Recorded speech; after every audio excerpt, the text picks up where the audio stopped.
How do I feel about the whole thing? It's a cool experience. It's pretty cool.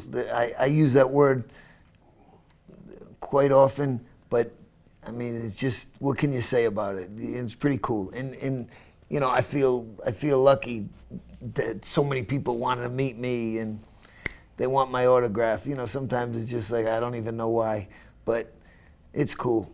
It's cool.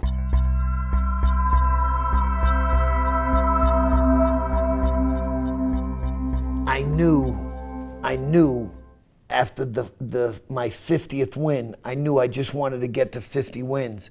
You know, I mean, I could have retired, you know, with 30 wins, 40 wins, but I wanted to get to 50 wins. And I started realizing that when I was in when I was in like 35, 36, 37 wins, I said, you know what? I'm going to retire with 50 wins. Not too many people do that, especially these days, today.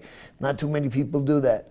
And I was 49-10, and we were picking for my last fight. And of course, you know, the promoter wanted to get me a bum, and you know, a easy guy that I'll beat, or you know, somebody that's pretty good, but I'm going to beat him, and I didn't want that. And then I said that to myself. I said, as I was walking out, I said, I'm never going to do this again. Never going to do this again. This is really crazy. I'm never going to do this again. And I never did. I got offered a ton of money and stuff, but you know what?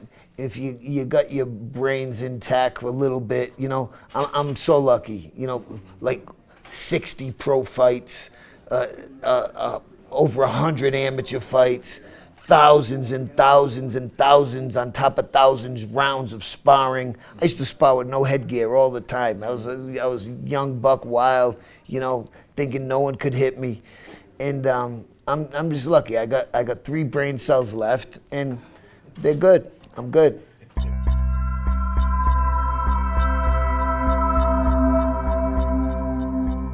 You know what?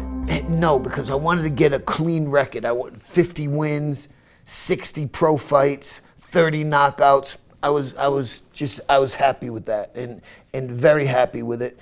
And I didn't want to mess it up again. And I really did like I knew when I started boxing and it got a little heavier for me, a little deeper, and I turned pro, I knew like one day I might not remember what people say to me. I might get Alzheimer's or dementia, because that's a big part of it. You know, my father died from Alzheimer's, you know, and I've been getting hit in the head since I was 5 years old. I started boxing at 5. After this great guy I fell in love with, called Muhammad Ali, and you know, so I'm thankful and fortunate that I'm good now. I got some good people around me, have some fun things going on. You know, I got Zena, who's the best, and I'm so lucky to have her. And you know, so I'm good. I'm on a couple more years. I'm good. I'm out. A couple of years, I'm gone. I don't want to see 60. See this, if I get like 60, like Alzheimer's and stuff, nobody's changing the champ's underwear. I'm telling you right now.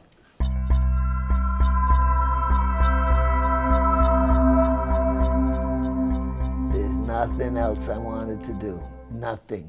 I just wanted to fight. I wanted to box. I wanted to fight. That's all I ever did, and that's all I ever did with my whole life.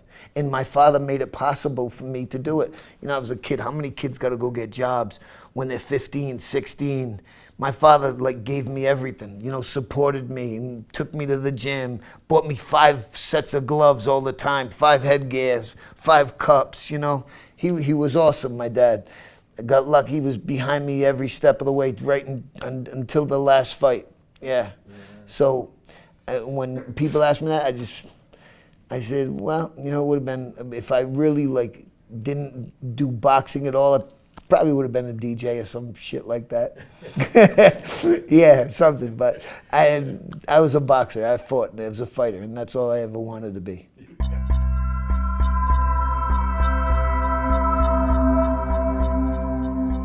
Yep.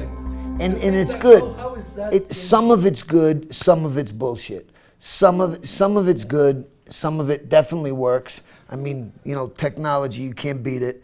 You know, the vitamins, they work, they help. Certain type of training works and it helps.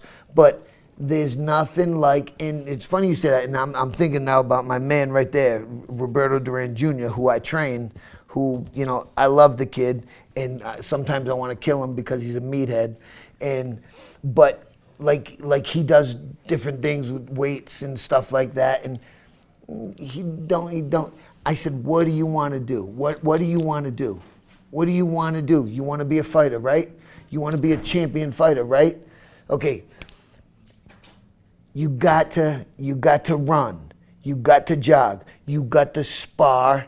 You got to box all the time, and you got to shadow box all the time and hit the heavy bag. You don't need to do anything else. You don't need to go freaking swimming and you got to do 50 laps and you get like people get off the track. See, like what you said about some things and new technology stuff. People get off the track. How many? For the longest time, Muhammad Ali, everybody, the greats, Marvin Hagler, his father, Roberto Duran, the greats, they jogged, they ran hard, they sparred hard, they hit the heavy bag hard, they shadow boxed hard. That's what you need to do, because you're a boxer. You're not a cyclist. You're not a swimmer. You're not a football player. You're not a weightlifter. You're a boxer. Box. That's what boxers do. But you gotta box.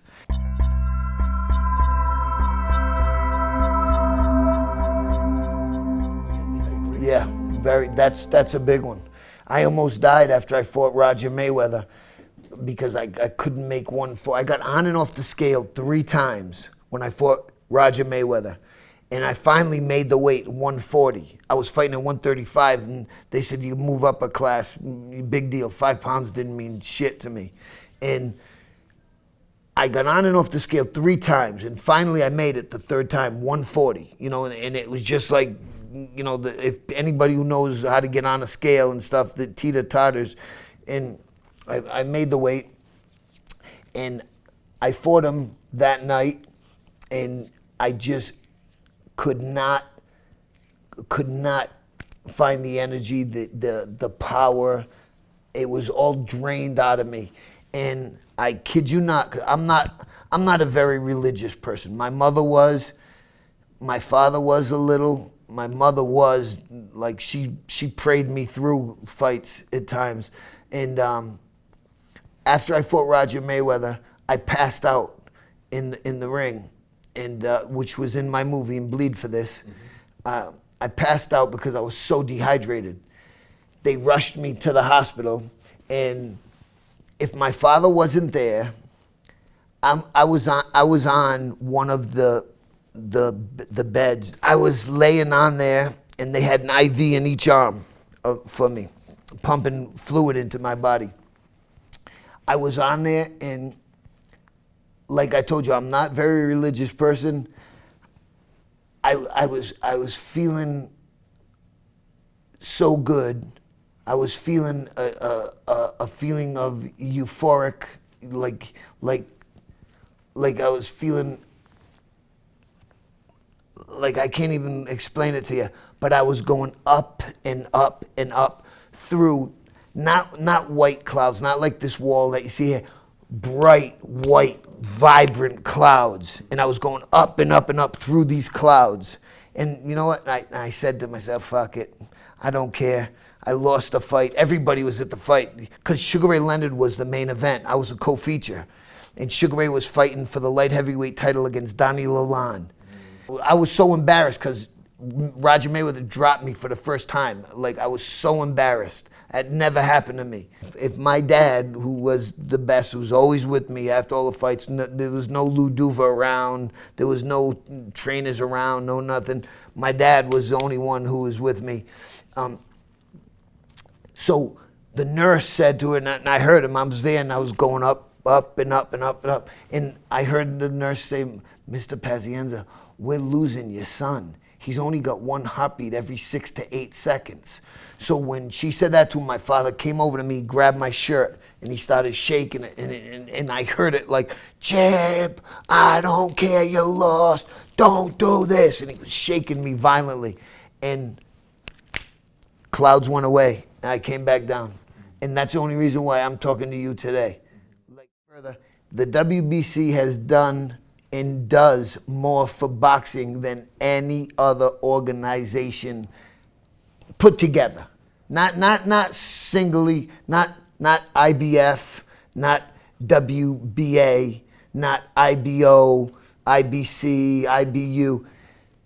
Single-handedly, the WBC beats everybody, and then they're not competing with anybody. They're just doing their thing, and their thing is incredible. They help out more people. They help me out. I'm indebted to Maurizio for the rest of my life. That's really how I feel about it. Like, I love that guy. You know, what they do for people is amazing. They have WBC Cares.